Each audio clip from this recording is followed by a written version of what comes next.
waa kelmado iska kooban oo intaynaan sunaysanin aynu qadimayno walaalaheen inagoo dhammaanteen isku dayayna inaynu qalbigeena wax ugu kordhino qalbiga Allah inoo culo kelmadeenan u horeysa waa fi istiqbaal الشهر الكريم bisha wanaagsana qiimaha badan iyo sidaynu u qaabili lahayn ama ugu diyaar garoobi lahayn 10 daqiiqo aynu haysano dhowr qodob oo kooban baan xusi lahaa iyadoo aynu soo qaadanayno quraan iyo xadiis ba daliilada qodobka u horeeya baraarujin lahayn waxa weeye aqbil على كل خير في هذا الشهر بشا واحد اسكو دايدا تمر باد لهدهاي تمرتادا waxa khayr kale inaad ku jahayso qofka bani aadamki tamar buu leeyahay awood baa ilaahay u siiyay waa kan nabigu tilmaamay al-mu'minu al-qawi khayrun wa habbu ila Allah min al-mu'min al-dha'if mu'min qawi buu nabigu sheegay calayhi salaatu wassalaam marka wixii khayr oo dhan ayaynu xaqiisa ku jahaynaynaa tamarteena iyo awoodeena inagoo ka jawaabayna baaqa ilaahay subxaanahu wa tacaala ilaahay malaa'ig buu soo diray maalmahan bilowga ama habeenka u horeeya malagaasi baaq buu la taagan yahay yaa baaqiya alkhayri aqbil wa yaa baaqiya sharri aqsir malagaa ilaahay wuxuu xil saaray inuu baaq u jeediyo war qofkii khayr doonayo soo diyaar garow soo orado soo jeeso qofkii shar doonayowna gaabso baaqu labadaas ku salaysan aynu dhagaha u furna baaqa ilaahay subxaanahu wa tacaala talada u horeysa waa taas weeye idan waxaynu markaa ka faa'iideysanaynaa siduu nabigu xusay calayhi salaatu wasalaam haddaynu camal samaynayna inuu ilaahay aqbalo hadday noloshu iskaba soo gabagabowdo oo geeridu inagu timaadana jannada furan inaynu gallo ilaahay albaabadiina wuu xidhay naaraha shayaadiintiina wuu inaga xidhay iyo jinka kuwii qalafsanaa jannadiina way furantahay jidkiina waa sallaxan yahay marka waxaa la rajaynayaa qofka ayaamahan geeriyooda rajo wanaagsan baa loo qabaa inuu khayrka galo inuu jannada galo taasi markaas waa mid weeye midda labaad waqtigeena waxaynu ku qaadanaynaa wixii khayraba ma yaraysanaynaaba dadku way kala duwan yihiin qof cilmigu yaqaana qof quraanku akhri kara qof waxa jira aan cilmina sheegi karin de quraankiina akhri karayn laakiin intee khayraha u furanday haday salaad tahay haday sadaqa tahay haday tasbiix hamdi istighfar waxyaabaha ugu fadliga badan waxa kamid ah inaad iska wardido سبحان الله والحمد لله ولا إله إلا الله والله أكبر أستغفر الله أنت الهض لهايون أدبرم لهايدا تشافا شرق لهايد بالذكر قاسوا إلهي كفرحية كلمتان خفيفتان على اللسان ثقيلتان في الميزان حبيبتان إلى الرحمن سبحان الله وبحمده سبحان الله العظيم ولا بكل مدود عرب كنا كفضل ميزان كنا قيامه كعرس إلهينا جعلي هاي حيكو يالي سبحان الله والحمد سبحان الله وبحمده سبحان الله العظيم انت سبحان وردقاء كل قنايس مركا نوعية القرآن كان انت تقانات كوعي العلينيس ضدكنا وحي عدو تاريكرته كو كردي وأيامه خيركو ومد بدنو باهم باجرتو ظروف هذا كليل بالغو جرايو هدي biyatahay iyo haday raashin tahay iyo haday nooc kasta tahay wixii aad heli karayso ku kordhi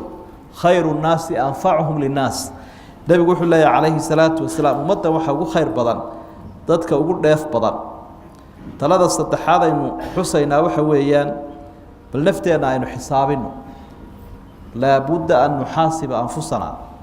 naftu xisaab bay u baahantahay xoorihiisu ma horu maraan qofkan xisaab lahayn marar badan waxaad aragtaa dadka qaar kood oo kaca meeshii uu hayo kacday buu arkaya wax xisaab la'aan dumarkiiba arinta lagu xantaa meel bay dhiganayaan dukaano way iska biishanayaan war meeshu wanaagsana goor dambe khaanaduhu wada banaanaadeen bay arkayaan waxa ka soo baxaba show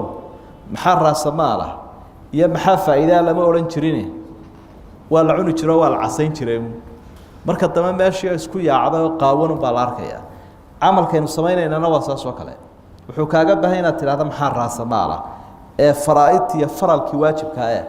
maxaa faa'iido ah ku kordhay 12 bilood baa ku soo dhaaf maanta maalinteedii cajalada dib u celi iyo xusuustaada 12 bilood baad ka soo laacday tolo maxaa ku kordhay asxaabigii weyna mulhamka ahaa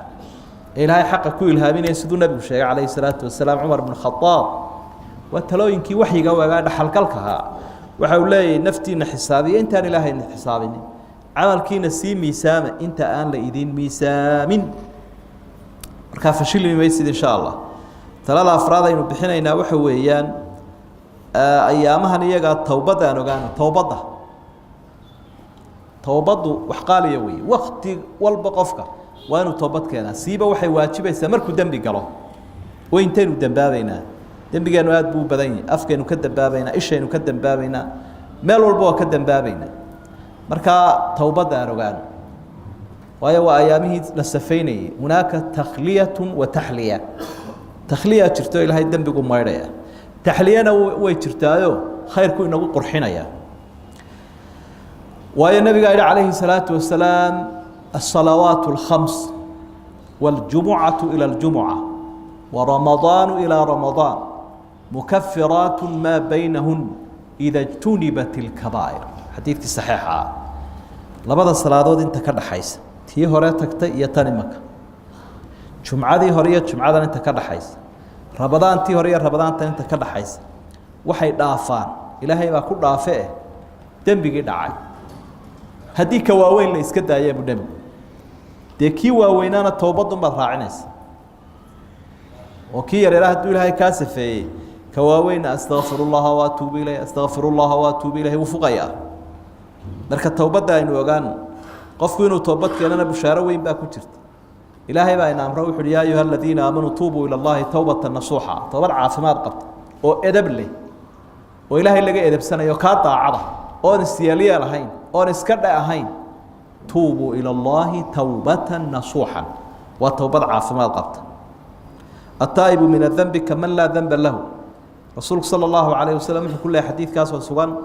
قفك توبتك يعني وحكر دقيه هاي قفان ذنب بالهاي الذنب قاعد توبتك كاجا حرين هاي أيامه توبتنا إنه شغلنا إلهي وتوبتك كان ولي بوح عجيبة هدي توبتك أنت توبة ونكسر مير قبطة تا قرآن كشيء نصوحا wixii dambi aad ka shabaab lagu bedelaya xasanaad inta laga dhaaf ayaa waliba intii in leego xasanaad lagu siinaya waa arin cajiiba adu ku in laga dhaafun baabad abaal ku qabtayba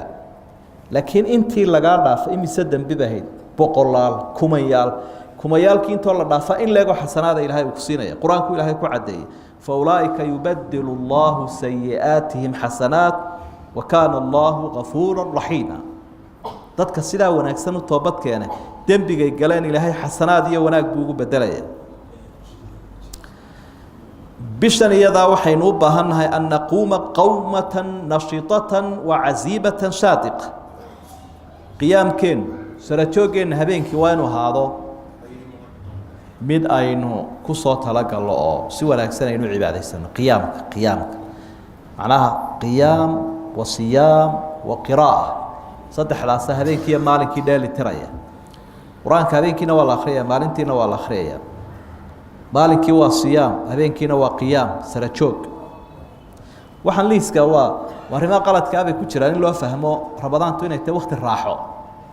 habeenkii la haasawo la caweeyo musalsalaad la daawado la qoslo la dibiro la luga fidsado hada qalad bad ka faant waayo waqtiga qaaliga ah wax qaaliya lagu qaataa waqtiba lama dayacaba marka rabadaanta dad baa waxay u fahamsan yihiin maalintii oo dhan la fuuro oo la hurdo habeenkiina inta la soo toosoon ka isagu qayle balwad ku mashquulsan inaga daa dambi buu galaybe jaadiya sigaar iyo xan iyo been iyo ku jira de wixii maalintiiba uu kala kiciyay oo uu kala diray laakiin kaynu ka hadlaynaa waxa way xataa raaxo badan inaad ku qaadato iska fadhida maya cunada yaree habeenkii laftigeeda oo qiyaamkiisu taag qiyaamka mar baynu si gaar uga hadli insha Allah marka qafladana iska ilaali asila arin aad muhiim weeye wama hayatu dunya illa mataacu qurur raaxadii adduunyada iyay ku jiidan in addunya hulwatun khadira rasuulku wuxuu leeyahay sallallahu alayhi wasallam adduunyadu waa cagaar oo waa macaan wa inna allaha mustakhlifukum fiha fayandur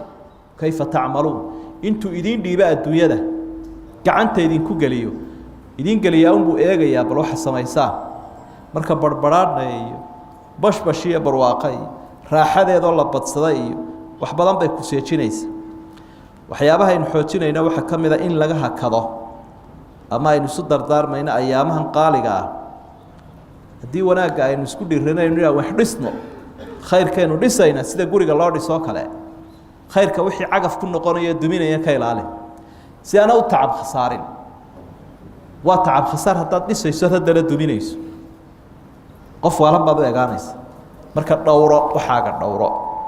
dhismaad midalan dhistay waxaad leedahay foremanka ama engineerku wuxuu leeyahay dhismaha intuu qoyan yahay waxa lagu ma sameyn karo waciraya u dumaya inta waraabin buu u baahan yahay markuu isku hagaagana qurxin buu u baahan yahay dhismo fiican oo tayalo dadku ku farxan si ay u dhisnade saas u oranaya qofkii wax dhisay aduna waxaaga u turo wixii xumaana hadaad u madax banaanta wixii wanaagsanaana ku dhaxwado de way isjiiraya sida daraadeed baaqan waxa ku jira habeenka u horeeya ama maanta baalmahan u horeeya balaayigtu baaqayso waya baaqiya sharri aqsir qofkii xumaan ku soo jeeday oo joogso khad casba lagu shilay joog baa lagu leeyahay joog maalmaha wanaagsan hadii aad shayga xaraanta u kacdo uu si dambi badanaya sida xasanaadkuba u bato sida daraadeed waxyaabaha aynu isu dardaarmayna waxa kamid ah in xumaanta laga joogsado oo jawigaagu isbedelo noloshaadii wax ka bedel saad u noolay waxay lifestyle ka yiraahdaan noloshaadii wax ka bedel oo hadiya jeer waxaad yaraysataa suuqa iyo wareegiisa waayo rasuulku wuxuu tilmaamay sallallahu alayhi wasallam khayrul biqaa'i almasajid wa sharrul biqaa' alaswaaq xadiidka xaakim warinay xasanka ah dhulka ilaahay waxa ugu qiimo badan masaajidada dawada guri ilaahayba intaad ku jirtana ilaahay baad u casuumantood marti u tahay qofka ilaahay u casuumanina de farxad iyo khayr kama baxayo meelaha ugu shar badanina waa suuqa dhimbila ka duulaya calankiisu ka taagaya shaydaan kolba wax ka naxiya iyo wax fool xun iyo dad qaawan iyo wax dulmiyaya iyo wax been sheegaya iyo ayuun baad arkaysa markale nabigu wuxuu calayhi salaatu wasalaam isagoo taa ka hadlaya wa iyaakum hayshaat al-aswaaq waxaan idinka digayaa suuqa iyo wareerkiisa iyo buuqiisa iyo qayladiisa ayaan idinka digaya iyaakum waa baabu taxdiir digniin baa la bixinaya marka suuqaynu yaraysanayna lam yakun faahisha wala mutafahisha wala sakhaban fi al-aswaaq rasuulka sallallahu alayhi wasallam sifooyinkiisa waxa kamid ahaa nin xunna ma ahayn oo xumaana ilaahay uma dhalinin isaguna xumaan iskama doonaynin nin suuqa ka qaylqayliyana ma ahayn haday dadkeenu qabaan xirfad iyo xoog iyo shitaarnimo inay tiin meelaha laga buuqo dadka la jiiro oo mid walba sankiyo afka laga galo arintaas waa ceeb nin suuqa ka qaylqayliya ma ahayn buu leeyahay rasuulka sallallahu alayhi wasallam xadiidka saxiixa marka suuqa muraad hadaad uga leedahay waqtiga dumarku yar yihiin iyo waqtiga saxmadu yartahay iyo waqtiga sanqadhu yarta ayar ka soo adeego goobahaaga ku urur meheradaada gurigaaga masjidkaaga waxba dhowranaysaa turaalaad leedahay marka talooyinka lixda ah baynu ku soo koobnay ugu horeyn maanta ilaahayna waxaynu ka baraynaa waxaynu isu sheegaynaa inuu inagu anfaco wuxuu inuu badnaadaa muhiim ma aha إلا فليا مهمة كوي فليا الله نقدر عبادنا الله نقبله. السلام عليكم ورحمة الله وبركاته. يا منزل الآيات والفرقان بيني وبينك حرمة القرآن اشرح به صدري لمعرفة الهدى واعصم به قلبي من الشيطان